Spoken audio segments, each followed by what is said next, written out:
ये गाड़ी हर किसी के चलाने के लिए नहीं है, ये है उन लोगों के लिए जो है मजबूत इंसान, अपने गांव के, अपने एरिया के मुखिया, अपनी जड़ों से जुड़े हुए लोग, ऐसे लोग जिनके रुतबे में भी दम है और उनके हाथ पैरों में भी दम है। ये है बोलेरो B8। अभी तक हम देखते रहे कि B4 और B6 आती है, बट आज मैं लेके निकला हूँ B8 को। क्या नया है इसमें, क्यों आप लोगों को ये गाड़ी कंसीडर या फिर लेनी चाहिए या फिर इस कार के बारे में प्लान करना चाहिए, देख लेते हैं।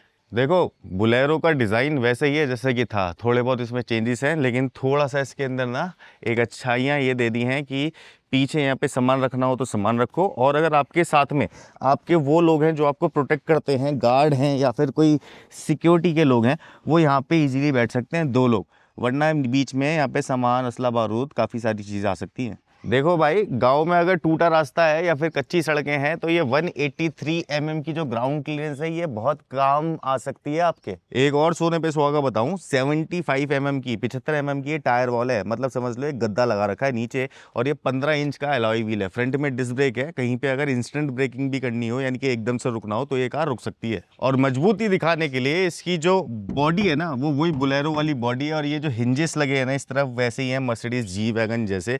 बहुत सारे लोगों ने तो इसको मॉडिफाई करके जी वैगन भी बना लिया। और भाई एक और बात कि अगर पीछे किसी को बिठाना हो ना तो पीछे भी काफ़ी अच्छी खासी जगह है, लेकिन ध्यान रखना कि आप पीछे सामान नहीं रख सकते हो डोर्स में, बिकॉज डोर्स में यहाँ पे कोई भी ऐसा स्टोरेज नहीं है। लेकिन हाँ, पावर विंडोज़ दे रही है कंपनी, और ये जो सीट है मैंने सही 5.5 वाले के हिसाब के से एडजस्ट कर रखी है।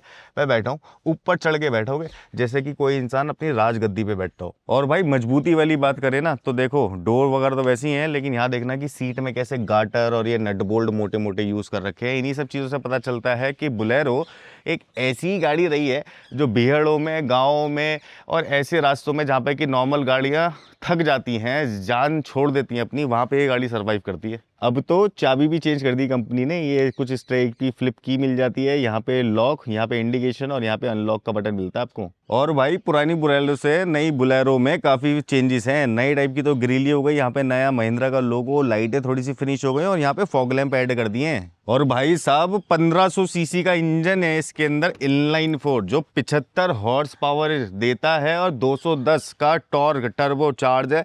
दिखने में कुछ ऐसा है। और भाई इसकी माइलेज भी कम नहीं है, सिटी के अंदर अगर चलाओगे इसको तो 14 किलोमीटर की अप्रॉक्स माइलेज मिल जाती है, और अगर इसको हाईवे पे या फिर लंबे रूट पे चलाओगे या गाँव के ऐसे कच्चे रास्तों में तो वहाँ पे 15-16 किलोमीटर की ये माइलेज दे देगा। देखो भाई, इसमें ना ज़रूरत की सारी चीज़ें हैं। यहाँ पे ये लाइट मिल जाती है, हेलोजन है तो बढ़िया चीज़ है। चलो, यहाँ पे ये मिल जाता है इंफोटेनमेंट सिस्टम, इसके अंदर गाने सुनो, फ़ोन को कनेक्ट करो, इसमें ही मैप है, अपनी ऐप से चलता है, गाने, 4 स्पीकर लग जाते हैं, 2 यहाँ पे USB है और एक टाइप C है अगर आपके पास लेटेस्ट फ़ोन हो। बाकी ये AC के कंट्रोल्स आ गए मैनुअल। चलो अब इस बोलेरो को लेकर चलता हूँ मैं हाईवे पे, हाई स्पीड में भी एक बार भगा के देख लूँगा कि ये स्टेबल है पहले से ज़्यादा या नहीं, बिकॉज इसमें ये है पावर स्टीयरिंग। और जो पावर स्टीयरिंग है उसके अंदर एक कमाल की बात ये होती है कि भारी तो होता है, ये वैसा वाला नहीं है जैसे आप हाइड्रोलिक स्टीयरिंग समझ रहे हो।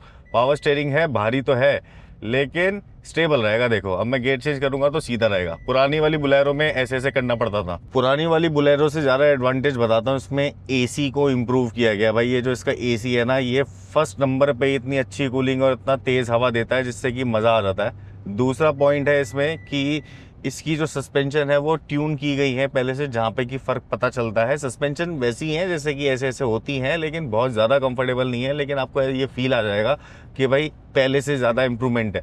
अब पुरानी वाली बोलेरो में जो स्टीयरिंग था वो कितना अनस्टेबल हुआ करता था, बट ये वाला स्टीयरिंग ऐसे करके स्टेबल ही रहेगा। ये भाई 2 घंटे गाड़ी चलाने के बाद मैं राजस्थान के एक ऐसे जगह पे आ गया हूँ जहाँ पे पीछे पथरीले पहाड़ है, लेकिन यहाँ पे लोग शर्मा रहे हैं अपनी पुरानी बोलेरो को लेके और हमारे साथ में बात करने से मना कर रहे हैं। तो मैं अब यहाँ से निकल रहा हूँ नेशनल हाईवे पे और वहाँ पे बताता हूँ कि इस कार का कैसा एक्सपीरियंस है। ये जो B8 वाला जो वेरियंट है ना, इसके अंदर सबसे बड़ी एक चीज़ है TPMS, यानी कि tyre pressure monitoring system. Car के अंदर बैठ के ही पता चल जाएगा यहाँ से कि कितनी हवा है कौन से टायर में। अब देखो जो इसकी सीट है वो भी मुझे कंफर्टेबल ही है, रेक्सीन वाली है सीट, जो है काफ़ी बढ़िया सी कंफर्टेबल सी लगती है। एक और चीज़ है इसके अंदर जो इम्प्रूव लगती है वो है बॉडी रोल।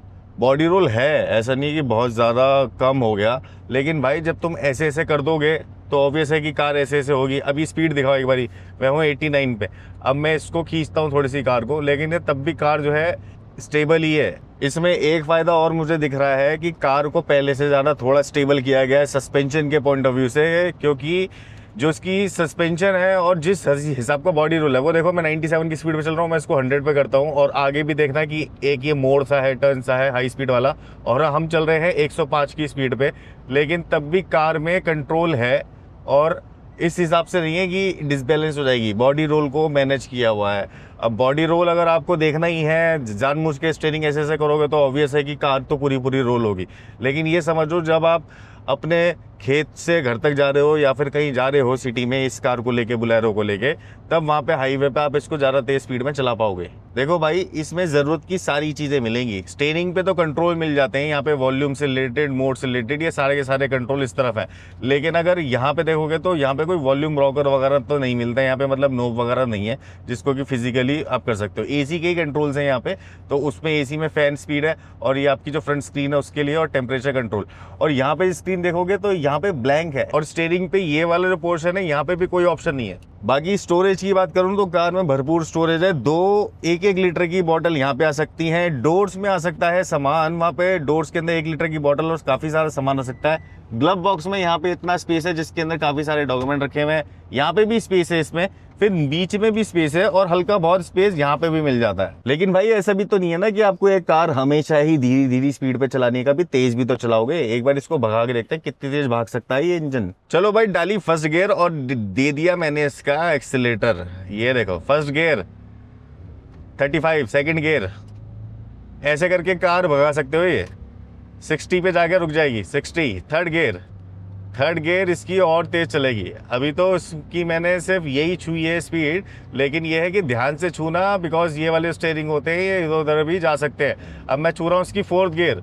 अब 4th गियर पे ये 90 प्लस चली जाएगी, 100 पे चली जाएगी। और तब अगर आपको ज़्यादा ही स्पीड चाहिए हो तो लगा दो इसकी ये 5वीं गियर। ये मैंने लगा दी 5वीं गियर। अब ये 100 से भी ऊपर चली जाएगी भाई।